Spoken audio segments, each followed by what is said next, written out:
Carolyn Muir needed a fresh start. She bundled her two children, Lily and Sam, into their old car.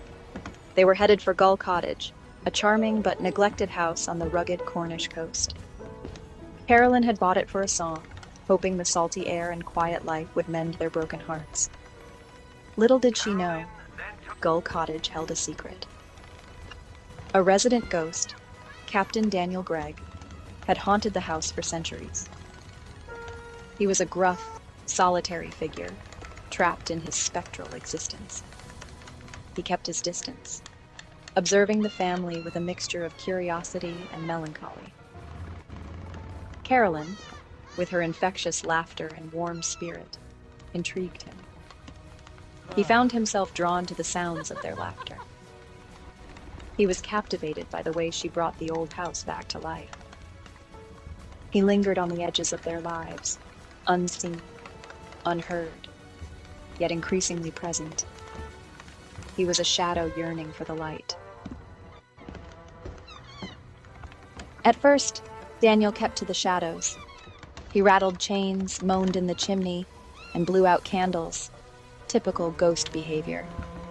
But Carolyn's warmth began to thaw his icy exterior. He found himself drawn to her laughter, her kindness, her zest for life. The pranks faded, replaced by a silent guardianship. He watched over Lily and Sam as they explored the rocky shore, a spectral protector. He hovered near Carolyn as she wrote in her study, a presence both comforting and strange. As weeks turned into months, Daniel changed. The bitterness that had clung to him like a shroud began to dissipate. Carolyn's presence had a curious effect on him. He felt emotions he hadn't experienced in centuries. Amusement at the children's antics, concern for Carolyn's well-being, a flicker of warmth when she smiled in his direction, even though she couldn't see him. He was a ghost, yet he felt more alive than he had in death. When the fog lifts. One stormy night, as the wind howled like a banshee and the sea raged against the cliffs, Carolyn sat by the fire reading. Daniel was there, as always, invisible but present. He felt a pang of something he hadn't felt in centuries. Longing. He longed to touch her hand, to feel the warmth of her skin, to tell her how her presence had filled the void in his spectral existence. He's here, not as a He ghost, longed to but confess as a the love promise. that bloomed in his spectral heart. Carolyn, sensing his presence more strongly than ever, spoke into the silence. Daniel, she whispered, her voice barely audible above the storm, I know you're here, and I think I love you. The words hung in the air, fragile yet powerful. They were a bridge across the chasm of life and death, a testament to a love that transcended the boundaries of the seen and unseen. Carolyn's confession echoed through the silent house. Daniel, overcome with emotion, could only watch as she went about her day, her words ringing in his ears. He was trapped, bound to Gull Cottage by the circumstances of his death, unable to truly be with her.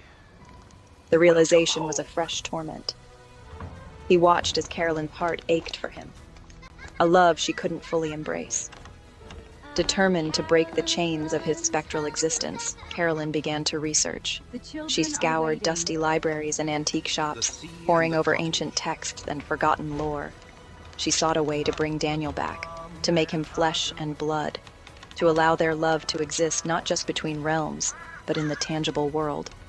Her quest became an obsession, fueled by love and a belief that their bond was destined to be more than a haunting. Section 5. Unveiling the Secrets. The garden's ancient magic.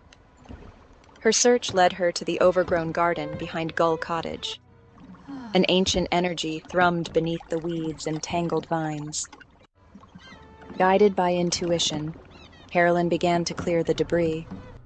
She uncovered a sundial, its surface etched with strange symbols. As she brushed away the dirt, she felt a surge of energy, a whisper of magic that sent shivers down her spine. The sundial was the key. It was not just a timepiece, but a conduit, a focal point for the ancient magic that permeated the land. Carolyn sensed it, felt it in her bones.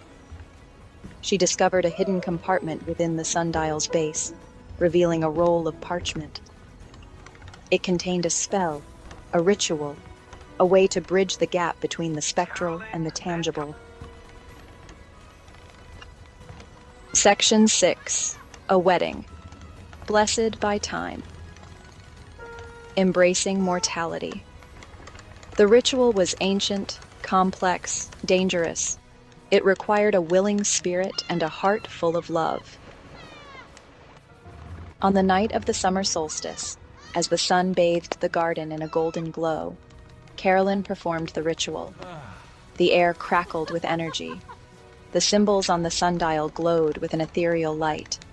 And then, in a blinding flash, Daniel stood before her, solid, real, his eyes filled with awe and love. They stood together, hand in hand, as the echoes of the magic faded. He was mortal now, bound to the earth, his spectral existence a memory. Their love had defied time, bridged the chasm between life and death. To seal their bond, they exchanged vows beneath the ancient oak tree in the garden, their hearts overflowing with a love that had weathered centuries and emerged stronger than ever.